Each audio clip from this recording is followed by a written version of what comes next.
안녕하세요. 구원석 성형외과 대표원장 구원석입니다.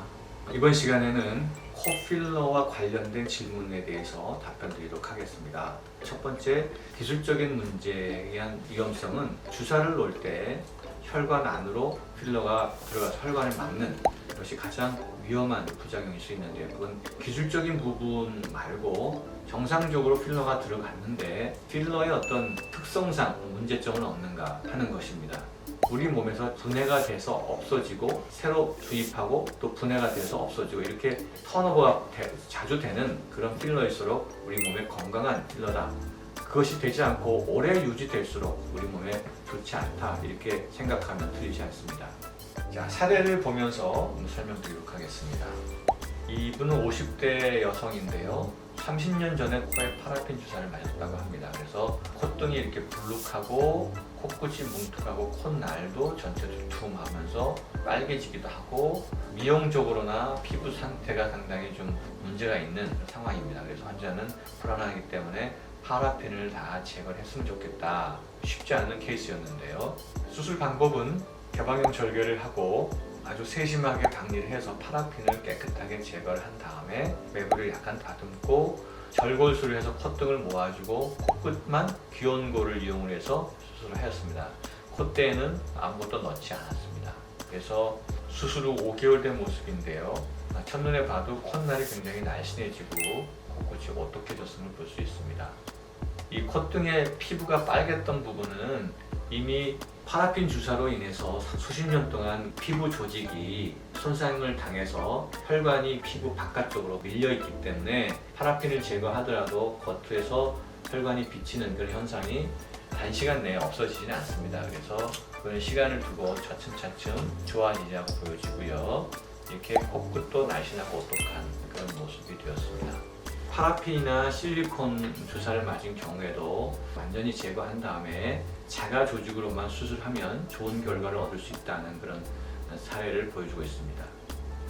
두 번째는 녹는 필러를 맞았을 때 어떻게 수술하는 것이 좋을까, 언제 수술하는 것이 좋을까 하는 것입니다. 이 여성은 20대 여성으로 2년 전 다른 병원에서 히알루론산 필러를 코에 맞았고요. 6일 전에 코를 다쳤는데 골절이 생겼습니다. 콧등과 코끝이 뭉툭하고 두툼하면서 미간이 높아 보이고 코가 길어 보이는 것이 불만이었습니다. 그래서 필러를 제거하고 원래 있던 매부리와 코끝 처짐이 교정이 돼서 코끝이 좀 오똑하고 콧대도 좀 높아졌으면 좋겠다는 바람이었습니다. 그래서 과연 필러가 있는 상태에서 뭔가를 넣는 것이 옳은가 하는 것입니다. 그러나 히알루론산 필러 같은 경우는 우리가 주사로 먼저 녹이고 없어진 것을 확인한 다음에 수술을 할 수 있기 때문에 콧등에 기증진피라든지 이런 것을 넣어도 별 문제 없다 판단이 되어서 이분은 필러를 먼저 녹이고 일주일 후에 코 수술을 하였습니다. 그래서 코 수술은 개방형 절개로 박리를 한 다음에 귀연골로 코끝 성형을 하고 매부리를 다듬고 콧등은 기증진피로 융비술을 하였습니다. 그래서 이건 필러가 있는 상태고요. 그 다음에 필러를 녹이고 일주일 만에 모습이었고 그 다음에 수술 후에 한 달 된 모습입니다. 그래서 콧등이 선명해졌고 코끝도 오똑한 모습을 보여주고 있습니다. 수술 후에 전혀 염증 반응을 없었고요. 콧등이 배가 부르고 코끝이 처져 있던 모습도 잘 교정이 되었고요. 밑에서 봤을 때도 코가 굉장히 날씬해지고 오똑해진 모습을 볼 수 있습니다. 이와 같이 녹는 필러인 경우에는 필러를 녹인 다음에 일주일만 지나면 코 성형을 할 수가 있습니다. 그러나 이때에도 염증의 위험성 때문에 실리콘이나 보어텍스 같은 인공 보형물보다는 기증진피로 콧대를 세우고 코끝은 자가 연고를 사용할 것을 권하고 있습니다. 코 필러 후에 코 수술을 해도 되나요? 이때는 우선 염증 반응이 있는지 없는지 구별을 해야 됩니다. 코가 빨갛거나 붓고 옥신거리고 땡기고 이런 급성 염증 반응이 있을 때에는 필러를 제거하면서 동시에 코 성형을 하는 것은 좋지 않습니다. 그래서 이때는 필러만 제거하는 수술을 하는 것이 좋고요. 급성 염증 반응이 없을 때는 녹는 필러와 녹지 않는 필러를 구별할 수가 있습니다. 그래서 급성 염증 반응이 없을 때는 녹지 않는 필러의 경우에 주사로 녹일 수가 없기 때문에 제거 수술을 하면서 동시에 자가 조직을 이용해서 코 성형을 하는 것은 좋겠다. 그러나 이때도 인공 보형물을 써서는 안 되겠다는 것이 제 생각이고요. 녹는 필러인 경우에는 주사로 쉽게 녹일 수 있기 때문에 주사로 녹인 다음에 일주일 후에 코성형을 하면 문제가 없습니다. 이런 경우에는 융비술을 해도 좋습니다. 다음 질문은 코필러를 그대로 두고 코성형을 하면 안 되는가? 코성형을 하고 싶으면은 코필러는 반드시 제거하고 코성형을 하는 것을 권합니다. 그 이유는 두 가지입니다. 필러를 놔둔 상태에서 보형물이나 진피 등을 이용해서 콧대를 세우는 것은 염증 발생할 가능성이 굉장히 높아지는 것이고요.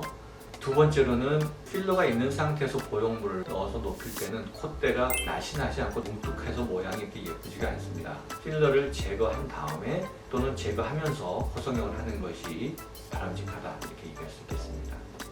다음으로 또 많이 하는 질문 가운데 하나가 코성형한 후에 코필러를 맞아도 되나요? 이런 질문입니다. 명확하게 설명드리자면 코성형을 할 때 자가 조직으로 코성형을 했는지 아니면 인공 보형물을 넣으면서 코성형을 했는지 구별해야 됩니다. 첫 번째, 자가 조직만으로 코성형을 했을 때는 6개월 이후에까지 부작용이 나타나지 않았을 때 코필러를 맞아도 괜찮다는 것입니다. 그러나 인공 보형물을 넣으면서 코성형을 했을 때, 즉 실리콘 등으로 융비술을 했을 경우에는 코필러를 맞으면 안 된다는 것입니다. 마지막으로 제거가 안 되는 코필러도 있나요? 하는 것입니다. 흔히 히알루론산 필러는 주사로 쉽게 녹아서 없어집니다. 그러나 오래 간다는 그런 필러들이 많이 있습니다. 종류가 5년, 6년 가도 안 없어지는 긴 필러는 외과적인 방법으로 제거할 수밖에 없습니다. 외과적인 방법으로 제거했을 때는 거의 80%, 90% 정도는 제거가 가능하고요. 나머지 1, 20% 남아있다 하더라도 크게 문제가 되지 않기 때문에 80% 이상 제거하면 우리가 원하는 목적을 달성할 수 있습니다. 따라서 본인에게 좀 더 정확한 진단을 받고 방향을 좀 제시를 받기를 원하신다면 직접 내원을 하셔서 진찰을 받고 상담을 받으시면 도움이 되리라 생각을 합니다.